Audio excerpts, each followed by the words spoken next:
একজনকে তো সুনির্দিষ্ট ভাবে জানি, যেই লোকের জীবনে যা ধরেছে সবকিছুতে বরকত আর বরকত, সবকিছুতে কল্যাণ আর কল্যাণ, পড়াশোনাও তেমন কিছু জানে না ভদ্রলোক। তার একটা গুণ আমি দেখেছি, তার ছেলে আলেম মানুষ। জিজ্ঞেস করেছি, ভাই আপনার আব্বার জীবনে এত বরকত আমি দেখতে পাচ্ছি, অল্পতে অনেক বরকত আল্লাহ তাআলা তাকে দিয়েছেন। আল্লাহ তাআলা কোরআনে কারিমে বলেছেন, হাদা কিতাবুন আনজালনাহু মুবারাক, এই কিতাব আমি এটাকে নাজিল করেছি বরকতময় করে। নবী করিম সাল্লাল্লাহু আলাইহি ওয়াসাল্লামের হাদিস থেকে বোঝা যায়, যে বাসা যে বাড়িতে কোরআনের তিলাওয়াত হয়, ওই বাসা ওই বাড়িতে আল্লাহ রাব্বুল আলামিন রিজিক দেন, ওই বাসায় আল্লাহ রাব্বুল আলামিন বরকত দান করেন, ওখানে আল্লাহ তাআলা বহুমুখী কল্যাণ আল্লাহ তাআলা নাজিল করেন। বরকতের তৃতীয় চাবি হলো ভাই আল্লাহর নাম নেওয়া, বিসমিল্লাহ পড়া এবং আল্লাহর স্মরণ করা।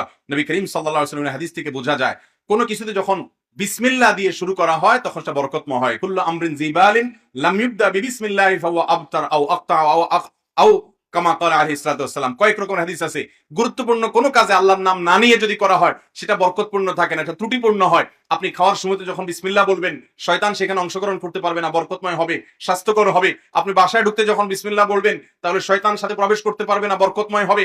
আপনি যখন প্রত্যেকটা কাজের শুরুতে বিসমিল্লাহ বলে শুরু করবেন, জিন্দেগিতে বরকত আসবে। আমি ব্যক্তিগতভাবে এমন কিছু লোককে চিনি, একজনকে তো সুনির্দিষ্ট ভাবে জানি, যেই লোকের জীবনে যা ধরেছে সবকিছুতে বরকত আর বরকত, সবকিছুতে কল্যাণ আর কল্যাণ, পড়াশোনাও তেমন কিছু জানে না ভদ্রলোক।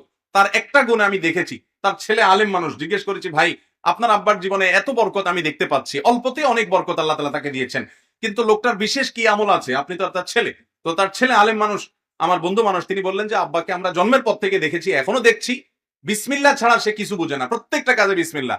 খাবার খেতে প্রতি লোকমা বিসমিল্লাহ বলার দরকার নাই, কিন্তু তারপরে তিনি প্রত্যেক লোকমার আগে একবার বিসমিল্লাহ বলেন। আল্লাহর নাম নেওয়া ছাড়া কিছুই করেন না। বিসমিল্লাহতে এই পরিমাণ বরকত। আপনি দোকান খুলবেন বিসমিল্লাহ, ক্যাশে টাকা রাখবেন বিসমিল্লাহ, কাস্টমারকে দিবেন বিসমিল্লাহ, কাস্টমার থেকে নিবেন বিসমিল্লাহ, প্রতিবারে বিসমিল্লাহ, ইনশাআল্লাহ দেখবেন আপনার জীবনে বরকত আসবে।